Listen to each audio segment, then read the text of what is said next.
నవి పరాయి పాలన అనేసి చాలా రోజుల తర్వాత మళ్ళా ఈ మాట వింటున్నాం. ఇటు మొత్తం ఏదైనా గూడా ఇప్పుడు ఆంధ్రప్రదేశ్‌కు సంబంధించినటువంటి మొన్న ఎలక్షన్‌లో అక్కడ గూడా అధికార మార్పిడి జరిగింది.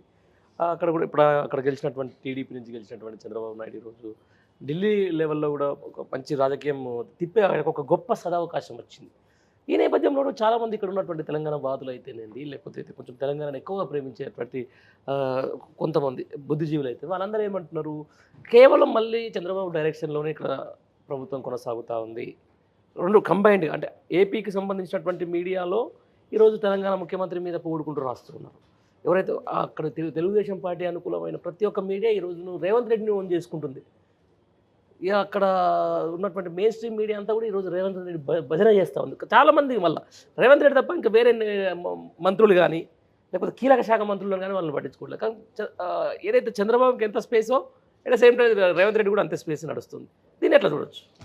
ఇదొక అవినాభావ సంబంధం లాగా నడుస్తున్నది. ఓకే, మా మనిషి కాంగ్రెస్ పార్టీలో ఉన్న ఇది తెలుగుదేశం మనిషి లాగానే ఆంధ్రాకి సంబంధించినటువంటి మన అనుభవ మాట కానీ జరుగుతుంది. ఎందుకంటే తెలంగాణ ఆల్రెడీ మన ముఖ్యమంత్రి గారు మాట్లాడినటువంటి సిచ్యువేషన్, క్యాన్సర్ హాస్పిటల్ దగ్గర మాట్లాడినటువంటి చూసినట్లయితే మనం కాంపిటీషన్ కాదండి, మనం వాళ్ళతో పోటీ పడు కాదు, మనమే వేరే మనతోటే పోటీ పడుతున్నాయి. మనం ఇంకా ఆయనతో పోటీ, మనం ఆంధ్రప్రదేశ్తో పోటీ పడే సిచ్యువేషన్ తెలంగాణకు లేదు.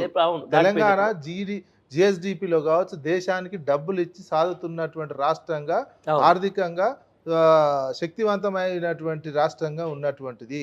ఇక్కడున్న అటువంటి ఆర్థిక వ్యవస్థ, ఆర్థిక వనరుల మీద కన్నుబడి ఇక్కడ హైదరాబాద్ వీటన్ని కంట్రోల్ చేయాలనే అటువంటి కాన్సెప్ట్ తోటి మనం వేరే దాంతో మనతోటి పోటీ పడాలి, వాళ్ళు తప్ప మన వాళ్ళతో పోటీ పడేది కాదు. ఈ అవకాశాన్ని తీసుకొని తనకున్నటువంటి వ్యక్తిగత బలహీనతలు కావచ్చు, ఇక్కడ అది ప్రభుత్వ అధిపతికి ఉన్నటువంటి వాళ్ళకున్నటువంటి గతంలో ఓటుకు నోటు కేసుకు సంబంధించినటువంటి ఇద్దరికి ఉన్నటువంటి అవినాభావ సంబంధం కావచ్చు, ఇటువంటి నేపథ్యంలో ఇప్పుడు కూడా మన ఢిల్లీ ఉద్యోగం ఎందుకు పోగొట్టుకుంటా అంటున్నాడు. చంద్రబాబు కోసం నేను ఎందుకు ఉద్యోగం పోగొట్టుకుంటా అంటున్నాడే తప్ప నేను చంద్రబాబు మనిషిని కాదు, ఈ తెలంగాణ ముఖ్యమంత్రిని అనే రకంగానైతే మాట్లాడలేదు. ఇంకా చంద్రబాబు పార్టీ ఒకే పార్టీలో ఉన్నట్టే మాట్లాడుతున్న విషయం కనిపిస్తుంది. ఇది అర్థం చేసుకోవాల్సినటువంటి అవసరం అయితే తెలంగాణ సమాజానికి, తెలంగాణ ప్రజలకు ఉంది. మనకేంది 10 సంవత్సరాలే, ఇప్పుడు 10 సంవత్సరాల తర్వాత ఎటుపోతున్నాం, మన పరిపాలన కావచ్చు, మనం ఎవరి చేతుల్లో క్రమక్రమంగా బందీ అయిపోతున్నాము అనే దాని మీద ఒకవైపు మోడీకి సంబంధించినటువంటి గ్యాంగ్ ఒకవైపు వస్తున్నది, గుజరాత్ గ్యాంగ్. మరోవైపు రాహుల్ గాంధీ గుజరాత్ గ్యాంగ్ కు ఇన్సైడ్ గా సపోర్ట్ చేస్తున్నారా, లేకపోతే అదాని ఎట్లొస్తాడు? ఇన్నాళ్ళు రాని అదాని అంటే ఇన్ని రోజులు ఇక్కడ అదానికి కాలు మోపడానికి కావలసిన అడ్డంకులు ఉన్నందువల్ల రాజకీయంగా వెనకంగా వీళ్ళంతా ఒక్కటయ్యి ఇక్కడ ఉన్నటువంటి తెలంగాణ సమాజానికి కావాల్సినటువంటి వ్యక్తిని రాజకీయంగా పక్కకు తప్పించినట్టే కనిపిస్తుంది. రాజకీయంగా ఇడెన్ ఎజెండా 2 జాతీయ పార్టీలు ఒకటైనట్టే కనిపిస్తుంది కదా. ఇప్పుడు 2 జాతీయ పార్టీల లింక్ మధ్యలో ఇప్పుడు చంద్రబాబు నాయుడు అటు కాంగ్రెస్ తోటి, పోయినసారి కాంగ్రెస్ తో పొత్తు పెట్టుకున్నాడు, ఈసారి బీజేపీతో పొత్తు పెట్టుకుని పూర్తి స్థాయిలో చక్రం తిప్పుతున్నటువంటి వ్యక్తి. ఢిల్లీలో ఒక ఐఏఎస్ ఆఫీసర్ కావాలంటే క్షణంలో వచ్చి పడేస్తుంటే ఆంధ్రప్రదేశ్ కు నిన్న కార్తికేయ మిశ్రా ఐఏఎస్ అధికారి ముఖ్యమంత్రికి అదనపు కార్యదర్శిగా సెకండ్లలో హోంమంత్రికి చెప్పగానే ఇటు వచ్చేస్తున్నారు. అంటే ఆ రకంగా చక్రం తిప్పుతున్నాడు. తెలంగాణ 2 రాష్ట్రాలకు సంబంధించినటువంటి రాజకీయ, పారిశ్రామిక, అదేవిధంగా అధికారులకు సంబంధించినటువంటిది పూర్తి గ్రిప్పు చంద్రబాబు నాయుడు కేంద్రం నుంచి పెట్టుకుంటున్నాడు. ఆ నేపథ్యం అక్కడి నుంచి ఆర్డర్స్ ఇక్కడి నుంచి ఆంధ్రప్రదేశ్ నుంచి జరుగుతున్నటువంటి చంద్రబాబు తిప్పుతున్నటువంటి చక్రంలో మనం భాగస్వామ్యం అయిపోతున్నాం అనే విషయాన్ని గుర్తించుకోవాలి. వాళ్ళకి కావాల్సింది అదానికి కావాల్సిన ఏర్పాట్లు చేస్తున్నారు, చంద్రబాబు కావాల్సిన ఏర్పాట్లు చేస్తున్నారు. వాళ్ళ ఏర్పాట్ల కోసం మన తెలంగాణ ఉన్నది. తెలంగాణ స్వతంత్రంగా పరిపాలించుకోవడం లేదా?